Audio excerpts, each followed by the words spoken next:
안녕하세요. 김성학 변호사입니다. 저는 대한변호사협회 공식인증 제주 형사전문변호사이자 제주지방법원 재판부별 국선변호사, 제주지방법원 논스톱 국선변호사를 역임하면서 수많은 형사사건의 변론을 성공적으로 수행해왔으며 현재 다수의 형사사건을 수임하여 변론하고 있습니다. 최근 휴대전화 및 소형 촬영기기의 보급으로 인해 카메라 등 이용 촬영 혐의로 수사를 받는 사례가 꾸준히 증가하고 있습니다. 특히 제주 지역은 관광지 특성상 공공장소 이용이 많아 예기치 않게 분쟁에 휘말리는 경우가 많습니다. 오늘은 카메라 등 이용 촬영 혐의 수사 단계에서의 최선의 대응 방안을 중심으로 실무적인 내용을 설명드리겠습니다.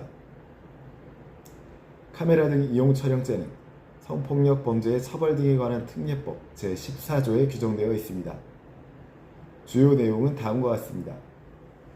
타인의 신체를 그 의사에 반하여 촬영한 경우, 촬영물을 반포, 판매, 임대, 제공, 공공연하게 전시, 상영한 경우, 촬영 당시 동의가 있었더라도 사후 동의 없이 유포한 경우 등이 있습니다. 법정형은 7년 이하의 징역 또는 벌금형이 가능하며 사안에 따라 실형 선고 가능성도 존재합니다.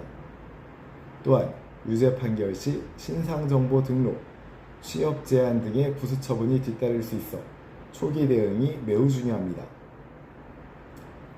카메라 등 이용 촬영 혐의는 피해자 진술과 디지털 증거가 핵심입니다. 수사기관 출석 전 반드시 다음과 같은 사항을 점검해야 합니다. 첫 번째는 촬영 경위를 명확할 필요가 있습니다. 고의성이 있었는지, 우발적 촬영인지, 오인 가능성은 없었는지에 대해서 사실관계를 명확히 정리해야 합니다. 두 번째는 진술의 일관성을 유지해야 합니다. 초기 진술은 이후 재판까지 영향을 미칩니다. 감정적으로 대응하거나 즉흥적으로 해명하는 것은 매우 위험합니다. 실무상 수사 초기 자백 후 번복하는 경우 신빙성이 크게 떨어져 불리한 결과로 이어지는 경우가 많습니다. 따라서 조사 전 제주 성범죄 변호사와 충분한 상담을 거쳐 진술 방향을 설정하는 것이 바람직합니다. 대부분의 사건은 휴대전화 압수 및 디지털 포렌식 절차가 진행됩니다. 이 과정에서 다음과 같은 사정이 중요합니다. 실제 촬영물이 존재하는지 여부, 저장, 전송 기록, 삭제 파일 복구 가능성, 메신저 전송 기록 등이 중요한 고려 요소가 됩니다. 포렌식 결과에 따라 혐의 인정 범위가 크게 달라질 수 있습니다.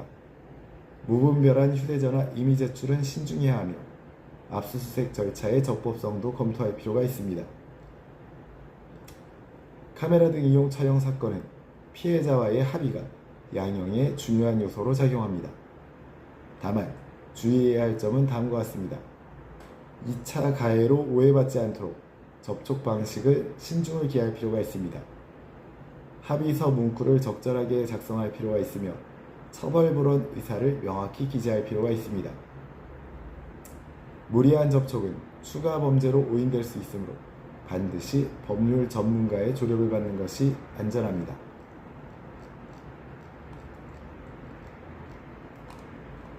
카메라 등 이용 촬영 혐의는 사회적 낙인이 매우 크고 형사처벌 외에도 신상정보 등록, 취업 제한 등 장기적인 영향을 미칠 수 있는 중대한 범죄입니다. 수사 단계에서의 대응이 향후 기소 여부와 형량을 좌우합니다.